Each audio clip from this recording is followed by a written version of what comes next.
I did feel like, oh no, this is going to be one of those games. Everyone's going to be angry. Everyone's going to be angry, and they found a way to win. Let's just talk about that ninth inning, Joe. Oh, I love it. I actually posed this question to you guys right before we hopped on to this segment.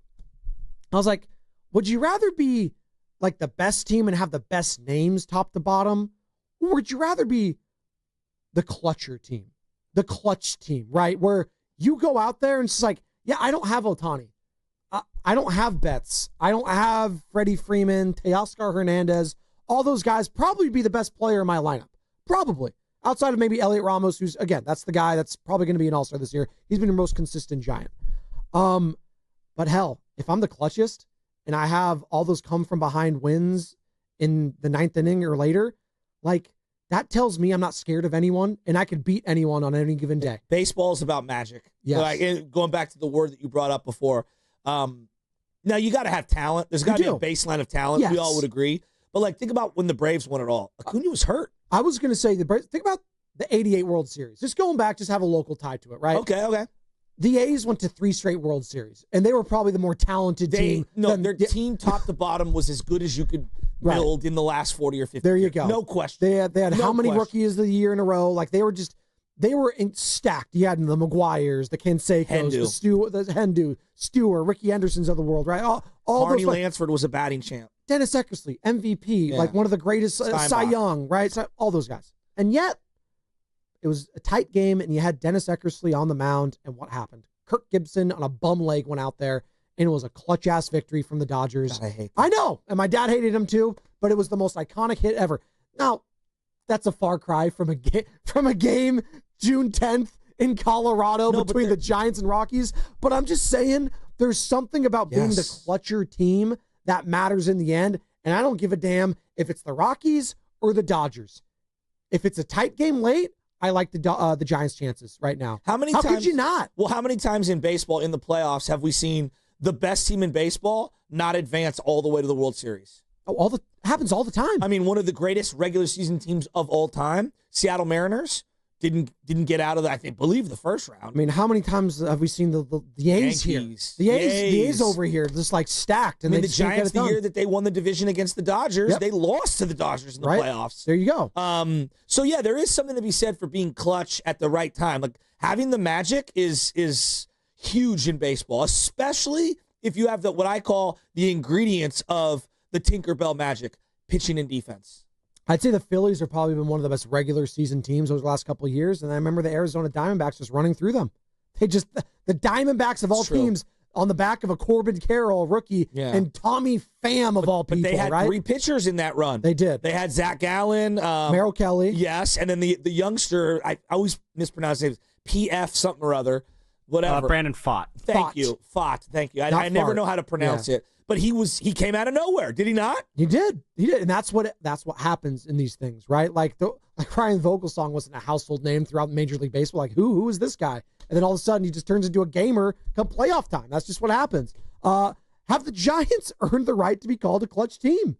You win 6 straight games against 3 different opponents, all of them being 1 run or fewer. Obviously, no fewer than 1 run. Like, yeah, you're a clutch team. I'm giving them that moniker. And if you're a clutch team, I don't care if it's against the Dodgers, the Yankees, the Marlins, the Yankees, you got action no matter what. And you have this pitching staff going the way they're going, you're going to be in every single game. And I like their chances late, especially if it's a tie one. The best thing you can say about a team is you can't turn them off late.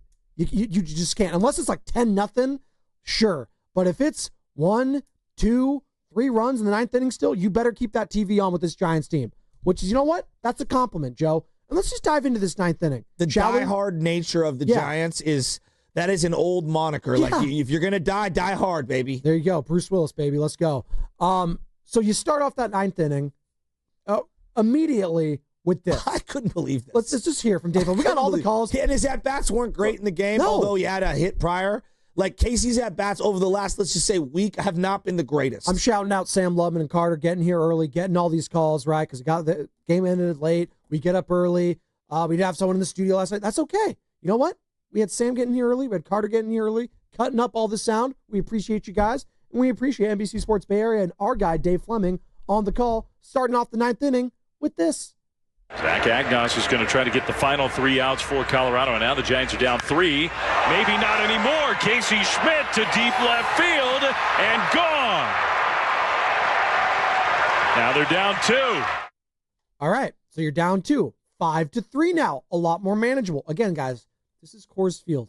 No lead is safe. Yeah, but a 3-run lead might as well be a no-run lead. He right? parked that. Oh, he pimped it. I was feeling, before that even happened, I was like, oh, boy. Like, you know, the inning prior, you gave up a couple of unnecessary runs, essentially. You were feeling dejected. Absolutely. Yeah. Absolutely. But you know what? This team... You know whose name we haven't brought up today? Bivens. Everyone was going to crush Bivens. I actually didn't mind Melvin keeping him in there, and I'll tell you why, Joe. Because you can't deplete the bullpen before you get into a Dodger series. No, you can't. And I know everyone was mad at Bivens because of what he did prior to that, but I actually think strategy-wise, there are times where you have to take your lumps because today isn't as important as the next day, the day after, and then the series that you have coming up. Absolutely. And Bob Melvin was asked, should he have done something different with Bivens yesterday? He did. I should have done something different in the last inning. I should have gone somewhere else instead of pushed him for a 3rd inning. Oh, there you go. And he owned it right there. But you know what? It ended up working out. But I wasn't mad at it, honestly. Yeah. I really wasn't. I know a lot of people were losing their minds. But the Schmidt home run came out of nowhere. It did. So that led off the inning. First pitch. Bye-bye. See you later. 5-3. Okay. And we get some good at-bats here from the youngsters. Tyler Fitzgerald. A walk. Discipline at the plate. If I'm not going to be swinging for the fences, and again, this is a Moneyball staple. This is what Bob Melvin has done in the past with Oakland. It's what Farhan was doing a little bit here. And this is just what everyone in baseball does. Get on base, all right? If you're not swinging the ball well, just be patient at the plate. Take some pitches. The guy's clearly shook. He just gave up the first pitch. He just gave up a home run. He was all over the place. Make him beat you, right? Yes. Okay. All right. You're feeling the pressure. I'm not gonna just go up there, swing at the first pitch, and help you out. No. I'm gonna take what you're gonna give me. I'm gonna walk, and then Kisner right after me. He's also gonna walk. So now 0 outs, runners on first and second. All right, we're cooking here. Jung-Hoo Lee gets to the plate, and he beats out what would have been a double play. Lee hits a little punch shot and a squibber. McMahon not in time. Wow. McMahon got the force at third, and Chapman made it real close at first. What a play. How many guys playing center field the last couple of years would have been doubled up on that? Oh, I mean. And look, he put the ball in play. It was a hell of a play by McMahon, tagging the base and throwing all the way across the diamond to even make it close. But this goes back to team construction and having a little more speed. Little stuff. Yep. Little stuff. So now you got, first and second with 1 out? So we have first and second, because Fitzgerald's out at third. Incredible play by McMahon, by the way.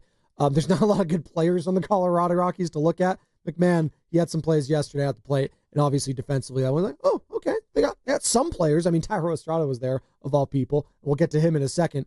So after that, do we have there was a wild pitch, all right? And he had almost gone wild the pitch prior, and Flem's like, man, a free 90 feet here would be really good. The very next pitch. Flem-Stradamus right there. It was unbelievable. So you got Lee to second, and then you got Kisner to third. So second and third, all right?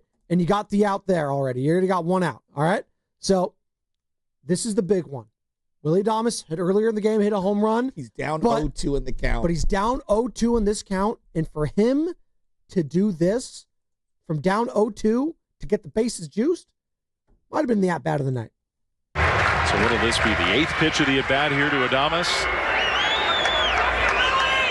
Tying run in scoring position, 9th inning. 5-3 Rockies. That's high, ball 4. Adames draws the walk. Bases are loaded. I mean, you could feel the Giants fans in the crowd. Yeah, I mean, it was a dead crowd. We had Woody Page on yesterday, and we were trying to wonder, why the hell are people still going to these games, the attendance?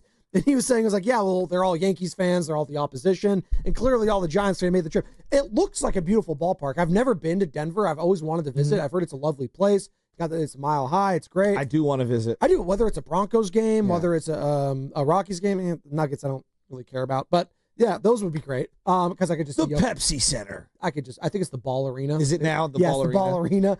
I'd rather just watch The Avalanche. Just watch Jokic here at the Chase Center. It's probably a lot easier, right? Or Jokic with the Lakers when he joins the Lakers. Yeah, I'd love to see him at Crypto. I'd drive down the league forces Jokic to the Lakers. That'll be great. Can't wait for that. And then here's Elliot Ramos. Stop it. The next at bat, Joe. We all thought, I was like, okay, 1 out, bases juiced. Best player on the Giants this season is at the plate. It's Coors Field, right? I know. Is he going to go grand salami on us? Fleming? Is he? 2 and 2. Apparently a lot. Yeah, thrown 100. Ramos out to center.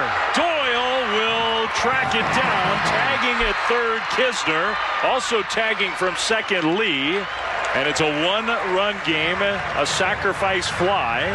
It's 5-4, and he just didn't quite square it up enough, but he gets the run batted in. Speaking of the Lakers, Flem with the Kobe-like pump fake right there on the audience. Drew the foul on us. We're going to the line for 2. We all did the same thing.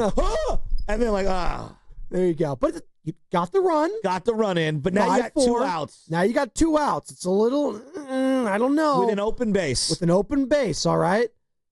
And then this guy who's been there all year long. Do I see it on my board right here? No. Can you get that one on my board, Carter? I don't see it as of right now. Wilmer Flores beating it out. Continue. It's just... But you feel the drama with this right now. It's been insane. Here it is. Okay. Like, have the Giants earned the right to be called a quote-unquote clutch team? Well, Mr. Clutch himself this year for the orange and black, Wilmer Flores, 2 outs, runner on third. Can he do it? 2 and 2. A little dribbler. Vodnik will not have a play. Lee ties it up. And like we say all the time, Wilmer Flores does it with his legs. That's so good. And if you don't have Jung Lee at third in this situation, does he score? That just threw me off. You just calling him Jung Lee right there, not even Jung Hu. I'm just asking. Yeah, no. These are the little things. and I was saying, well, they have an open base. It's Mike Yastrzemski on deck. Would you just walk Wilmer? It's a good point. Like the speed aspect of all of that, force the pitcher to throw it to first base right now. Wilmer, of all people, the old man on the team, I mean, he had to lay it out. And by the way, we're talking about monikers in baseball. Like, it's the old one. Hit them where they ain't.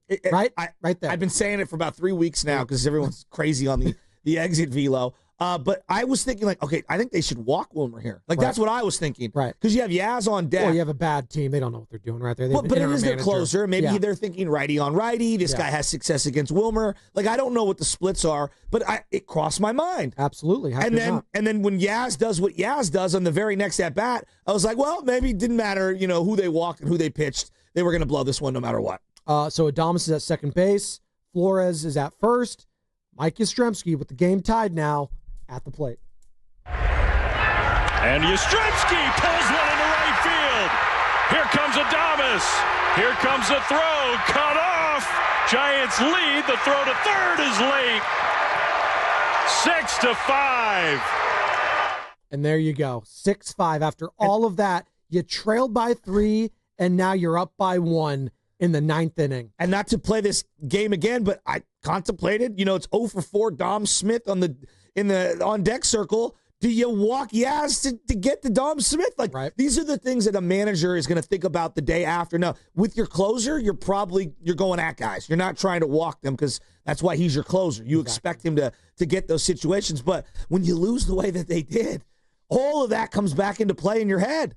I mean, this isn't the Colorado. This isn't what KOA in Colorado. This is 95-7 the game in San Francisco.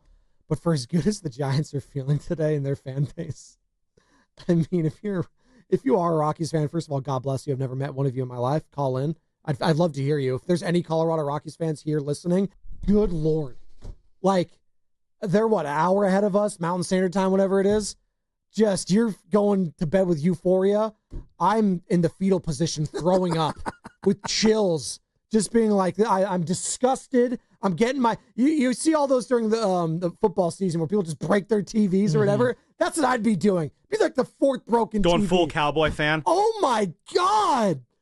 Oh, 12 wins. You went from maybe being 13-53 to now you're 12-54. So maybe it doesn't That really all-important 13th win. But seriously, like, there is something we said. Like, I could have felt like decent about my baseball team yesterday. Are they going to And get to 15 by July? 15? Like, can they get to 20 wins by the end of the year? Can they? I don't even know. They're what awful. did the White Sox finish with last year? It's a great question. Sam McCarter getting a lot. By the way, this or that. They had 121 losses last year, the White Sox.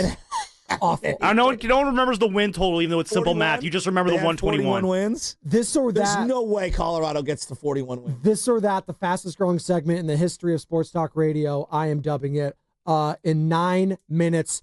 Are we teasing it here, Sam? The next couple minutes. The question. I don't know what it is yet. Do we I have? can we set don't it up in know. a minute if you want. We can set it up in a minute. I hadn't even considered Let's- how Rocky fans feel this morning. We'll set it up. I just want to hear from it. If there's anyone out excuse there. me, Rocky fan feels There this you morning. go. I think they go Linkin Park. I've become so numb. There you go. We can have, maybe I will rejoin with that. I'm not mad at it. Like, there's something to be said about just the ineptitude that is a sports franchise. Like, we've had some bad teams here in the Bay. We saw the A's. That was just a totality dumpster fire. Them leaving. It was all. Yeah, but just they bad. identified good talent over the years. They did. They have talent on their team. Yeah. Like right now, The Rockies have just been they're hopeless. just a dreck of nothingness. Nothingness. Chris Bryant, who's not even Tyro played Estrada's anything. played more games than Chris Bryant, and he's played like 12. Remember what I said? And Chris Bryant has played more for the San Francisco Giants That in is 3 out of the 4 seasons in Colorado. That's crazy. He's more of a Giant than he is a Rocky at this point, it feels like. Crazy. By the way, a one-run lead, as we know, is not safe in Coors Field. So the Giants take a one-run lead to the bottom of the ninth, Joe. You got Camilo Duvall, and then all of a sudden, what happens? Single to center field. Oh, boy. Yeah, I know. Leadoff hitter gets on. You're thinking, oh, boy, here we go. And Casey Schmidt made a great turn, and I thought Fitz made a great play there. And here we go. This was the big double play in the bottom of the ninth. 6-5 Giants. The 2-2 on the ground to third. Schmidt. There's one. Fitzgerald and got him at first. What a stretch and pick by Dom Smith. 2 down. So for a lefty stretching toward home plate, you're backhanding that ball as you're falling down, trying to keep your feet on the base. For a right-handed fielder, it would have been easier because it's their left hand sticking out to catch that ball. That was a hell of a play by Dom Smith at first base. It was clutch. His toe just staying on there, just staying tapped. Like, that is such an underrated skill, and that's why it helps to have, like, the big boys, the Matt, the 6'5 guys, the 6'3. Athleticism, too. Athleticism is very important. So if you're not hitting at the plate, you better be big and long and be able to do that. And that was huge from Dom Smith there. But the inning's not over yet. You get the double play, then Hilliard walks, and we get a single to right. A little blooper in front of Yaz where it's just, there's nothing Yaz can do. He cannot do anything because if he dives and misses that, then you're that's screwed. Exactly. Yeah. Then he did what you needed to do in that play, and that guy read it the entire way with 2 outs and went first to third easily. So you got a runner on first, runner on third, 2 outs.